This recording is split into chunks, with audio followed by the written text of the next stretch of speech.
ചെയ്യോ? ആ കാലഘട്ടത്തിൽ നരബലി നിരോധനം പോലും ഉണ്ടായിരുന്ന ഒരു കാലഘട്ടമാണ്. പേഗൻ മതരീതികളിൽ സർവ്വസാധാരണമായോ അതല്ലെങ്കിൽ അപൂർവമായി മാത്രമോ നിലനിന്നിരുന്ന ഒരു ആചാരമായിരുന്നു ആ കാലഘട്ടത്തിൽ നരബലി. അത് ആ കാലഘട്ടത്തിലെ ആളുകൾക്ക് തന്നെ മനസ്സിലായിരുന്നു അത് മനുഷ്യവിരുദ്ധമാണ്, ക്രൂരമാണ്, ആചാരങ്ങളുടെ നിരാകരണമാണ് എന്നുള്ളത് കൊണ്ട് മാത്രം അവരതിനെ അങ്ങനെ അംഗീകരിച്ചു വന്നു എന്ന് മാത്രമേ ഉള്ളൂ.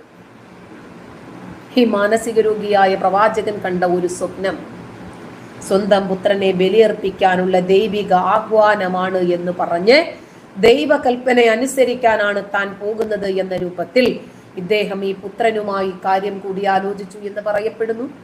എന്നിട്ട് മകൻ പറഞ്ഞു പെട്ടെന്ന് അറുക്കണമെന്ന് പറഞ്ഞു എന്ന് പറയപ്പെടുന്നു. ഞാൻ അള്ളാഹുവിനെ കാണാൻ സന്നദ്ധനാണ് വാപ്പ, ഞാൻ കൊല്ലപ്പെടാൻ സന്നദ്ധനാണ് വാപ്പ, വാപ്പ പെട്ടെന്ന് അറുത്തോളാൻ പറഞ്ഞു. അങ്ങനെ ബലിപീഠത്തില്